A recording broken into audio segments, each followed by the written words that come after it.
Right, welcome to Jian Batra's 15-minute FPL podcast, my 15-minute FPL podcast. And today we have the Game Week 9 edition, and I'm really happy to be back after the international break, and these will be occurring every week. So if you like it, make sure to subscribe and put the notifications on, and you can get this every week. I'm predominantly going to use the eye test to come to my conclusions. There will be a lot of tactical analysis, some new concepts I hope for yourselves that I can introduce you to.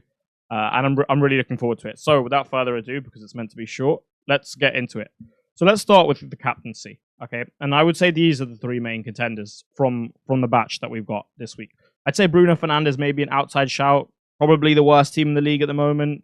They shipped a really heavy defeat to Newcastle. United, I understand people's concerns, but I think with Casemiro out, there could be a system alteration, and it could benefit him quite significantly. But we will come to that. We will come to Man United later.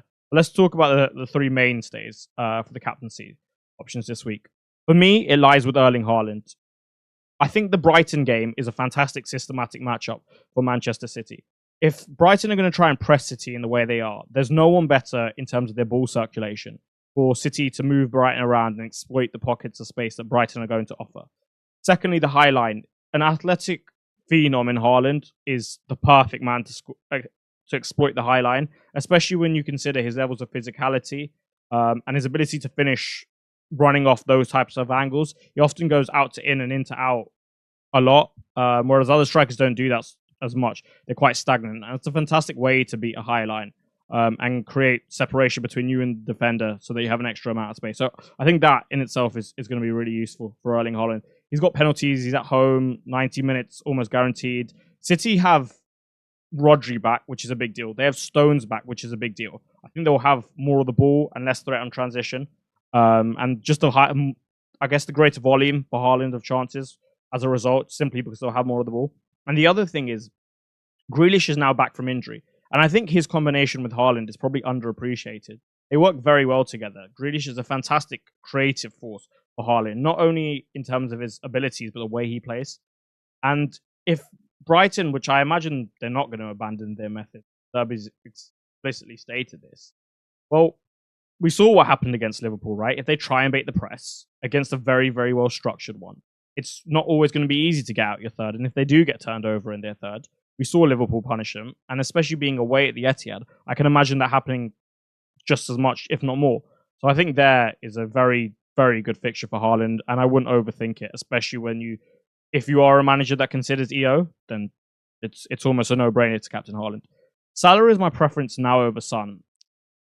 However, I'm not super keen on Salah either. I think Liverpool win, and I think he does well, right? But I do think Everton are significantly underrated. I know they sit 16th in the league, but they've got 6 points in the last 3 games. And there's a lot of good things about this Sean Dyche side. He demonstrated this at Burnley. He knows how to coach good defensive units.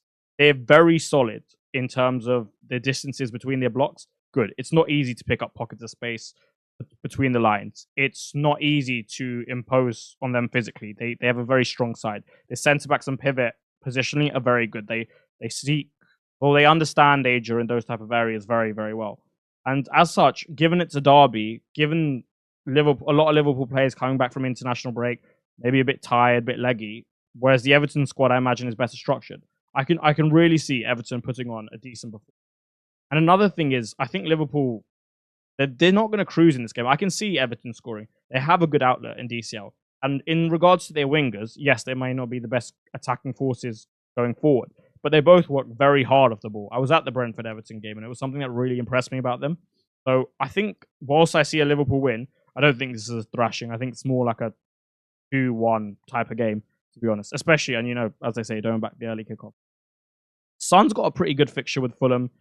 They can be defensively robust in like periods of the game, but I've seen enough whereby you can exploit them significantly. Chelsea have done it this season. Brentford have done it this season. The reason for me that I look to Salah over Son, even though I prefer the Son fixture, is simply due to expected minutes. I think with the injury, he's having to deal with 60 to 70 minutes quite often. If they have the game wrapped up by then, he could come off. And I just don't think that's something you really want. He's traveling from quite a fair way away from the IB as well. And he finished a bit later than some of the other players. So I would say due to expected minutes, it goes Haaland and then Salah Son. Moving on, this slide is going to focus on the upcoming fixture swing in 10, and you've got to be very mindful of this now, I think, because I think you need to start planning your moves now. One move has numerous repercussions and knock-on effects on the others, right? You've got the likes of Bukayo Saka, who maybe block Ollie Watkins because maybe you can't have two 8.5s-ish because of your squad structure. So I think you need to prioritize and set a route to all of them now, right? Because there shouldn't be too many variables that change. There are a lot of good fixtures, and you just choose which teams to target. The 5 teams that are represented here have the best 5 sets of fixtures across the next, let's say, 5 game weeks. Starting with Brighton, I'd fade them. I think with Estepinian's injury, the rotational nature of De Zerbi's squad selection, lineup selection, and the way their outputs kind of spread across numerous people, Welbeck, Ferguson, Mitoma, João Pedro, March, Adoringa, etc., etc., etc. I think you can safely fade them simply due to expected minutes. And I still don't trust Mitoma's output. I'm still not convinced that his ball striking at certain angles is good enough in the final thirds, whereby I can warrant a place for him in this side when the opportunity cost is so high because there's so many other good mids. You can get someone like Diaby for 0.2 more, and I think that with the expected minutes being safer, it's certainly worth it. So for me, Bowen's non-negotiable. The fixtures from 10 turn pretty good, and you could see him playing at 9 for a lot of it. Even if you don't, you have 90 minutes coming off that right wing. You have numerous avenues to points in the way that he plays. And I just expect West Ham to do really well. I think if he does play at 9 and Kudus comes off the right, that combination and the amount of goals those two have in them is brilliant. I think Souček crashing the box in almost like a role he played 2 years ago is brilliant because you have now Lucas Paqueta and James Ward-Prowse who are fluid in those second, third phase rotations. They can both drop in to help Alvarez and the pivot to progress from earlier phases. And that's very, very useful. And I just cannot see a world where West Ham don't pick up a significant amount of points. I actually think they beat Villa at the weekend, and Bowen, with the 90 minutes factor, with the fixtures, and with the goals he can score, for me, at his price, non-negotiable. Now, Nunes and Watkins I kind of classify as one. There are a lot of 3-5-2s out there. 3-4-3 I quite like, actually. And I feel like you're going to have to end up picking one because most are on 3-5-2, and it's difficult to revert your structure if you're not on a wildcard. So, assuming that, Nunes is significantly cheaper. I know you'd say it's only 0.8, but with the way the players are so tightly priced between each other, and there's not a particularly large range. I feel like 0.8 is a lot. It is a lot. So they both have very good fixtures around the same time.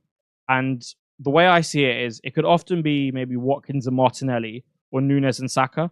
And I feel like you're going to have to make a big call there. And what I would do is I would use the Chelsea game. I think the Chelsea game will tell us so much. I think it will tell us how willing he is to use Havertz at 9 as opposed to Jesus at 9 maybe. I think it shows how willing he is to use Martinelli in the half spaces after his injury and after his trial with Martinelli, why it didn't work in the first stage of the season. I think you can see how that affects Saka. So I would have a plan for both and then go from there. But I just wanted to give you an outlook in terms of the planning that you could be doing to prepare your squad for the fixture swing next.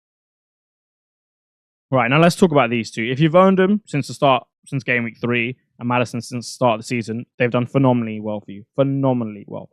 However, I think it's time to certainly ship Maddison and then maybe some. So starting with Maddison, again, I come back to the concept of opportunity cost. There are so many good mids.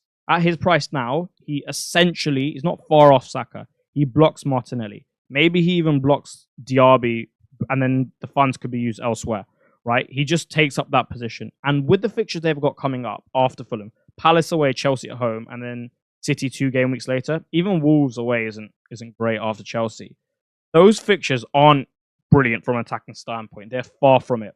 Then you take into account that his ceiling, whilst his ceiling is, I guess, fairly high, he's unlikely to reach it consistently simply because he doesn't score enough goals. We can go into that for a variety of reasons. Maybe positioning he picks up. Maybe it's just a general finishing, and personally I lean towards that ideal of thinking. But for me, he becomes dispensable. I believe his highest return in 1 week is 10 points, right? And that's fine. As a non-owner, if he's going to keep ticking along, which he probably will, and I can see a few blanks in there as well, then that's fine because you take a more explosive asset and they have one good game and you can match his two good games, right? And I'm very happy to part ways with him as such in pursuit of the higher upside. Now, Son's more difficult because you get an enormous ceiling. You get the most clinical finisher in the last 5 years across the world at 9 in a Spurs side that look very good with okay fixtures. They're not great from an attacking standpoint, but he's quality, so I guess it matters slightly less for him. And you probably get penalties. The only thing is the expected minutes and the price tag. Now, I actually think Saka from 10 could probably be better value than Son. But I would look at a plan where you look to get rid of him in 10 to accommodate maybe double Arsenal midfield or maybe even Watkins up top. And it's certainly something I would consider. Right, moving on. Now, what could be the bargain of the week is Costa Tsimikas. 4.4 million you give up for an attacking Liverpool left back with a very good set of fixtures from a defensive standpoint, with significant attacking upside in terms of his assists, because he's got a wand of a left foot on him from open play and from set pieces, could be amazing, right? And I agree. In isolation, I think it's great. I do not think Gomez will start at left back. I do not think Klopp wishes to use essentially invert Trent. I don't think he likes that with Szoboszlai in the side and not having Elliott because there's no one to occupy the really wide spaces in the middle block of the field. So I expect him to continue with that. So I'm very confident Tsimikas starts the game at Everton and then for the foreseeable future, unless he has some really poor performances. So that's all great. But that's in isolation. When you take into account the whole game, and I've just spoken at length about the fixture swing coming up, you're going to need to plan for that. And transfers will be imperative for that because you can't hop on the assets really without transfers. Otherwise, you're going to have to take hits, and it's probably not worth taking hits for a lot of players that you want to move off. Example, Son next week. So is he really worth it? Well, I think you have to assess your own squad because do you really need to buy him when you already have Crystal Palace, Villa, Newcastle, West Ham, and a bit of Man United? You probably don't, okay? And Arsenal have a good fixture on coming up as well. So you probably don't. And could the transfer be used better elsewhere? Probably. So I would say, again, assess your team. And in isolation, he's fantastic. There's so many things going his way. But I think when you take into account the whole state of the game, if you're on a wild card, by all means, snap him up. But otherwise, I would really look to see if you could have a more optimal solve and if the transfer is more useful elsewhere. Okay. Just very quickly on Man United, I do not think you should be selling their assets before Sheffield United away. I'd say at the moment they're the worst side in the league. I'd say this is probably the best fixture in the league because at least maybe they'll have a bit more of a go at you, given that Sheffield United are at home, which is what a transition-based side in Man United would like. Casemiro being out, I think, could be good for Bruno. I think having Amrabat, probably a less aggressive 6, someone who's a little bit more willing to sit, maybe a little bit more disciplined, allows Mount to progress from deeper and Bruno to stay higher up. I think that's very beneficial for him. Højlund looks good. I know he hasn't scored in the Premier League yet, but he scored 3 goals in the Champions League. He scored in the international break. His minutes look good. And his performances have been pretty good in the Premier League, right? So I see no reason to part ways with him. Rashford, for me, that confidence-boosting goal over the international break could be really good for owners here. Now, he hasn't played well for Man United. No two ways about it. But before this type of fixture, I just do not think you can sell him. I really don't. So I would take all your Man United assets into this week and then reassess. Because say they do come out the blocks really good and Casemiro being out really helps them. And there's a systematic change. I know it's City next, but after that, the 3 fixtures are pretty good. And maybe you don't want to relinquish them, and maybe you'd rather relinquish Son. So it's just something to watch out for. And I wouldn't pull the trigger too early on these guys. A lot of people are wildcarding in 10, and I will discuss that extensively next week. But as a result, they need a 1-game week punt. And for me, if it's not going to be the Man United boys, then it would be this man. The second best fixture of the week for me, Luton at home. He's got a lot of good avenues to points. If Chris Wood's going to get the nod again, he can play off him quite well. Them two can link quite well, and you can imagine more penetrative runs from Morgan Gibbs-White into the box. Better avenue to goals. He might be on penalties as well. That's certainly something he could be. And he's just got a high ceiling. He's good on the BPS system as well, and I think it's very easy to get him in the side given the price. So for 1 week, especially with Taiwo being out, he will be the main man. And I see no reason as to who else could probably be a better asset than him for a punt this week. So this is the one I like a lot. And if not him, then I would go Rashford. I imagine a few of you don't like that, but I would go Rashford. And that concludes the podcast for this week. So make sure to like and subscribe so that you can tune in every week. If you download our app, I will show you that in the next slide. And make sure to follow Fantasy Football Hub and myself at FPL_Jian Batra on Twitter. All your comments would be greatly appreciated. Constructive criticism, whether you liked it or not. And yeah, and that is the app there, Fantasy Football Hub. Been a pleasure as always, and I will see you next game week. Have a very good weekend, and may your arrows be green. Bye.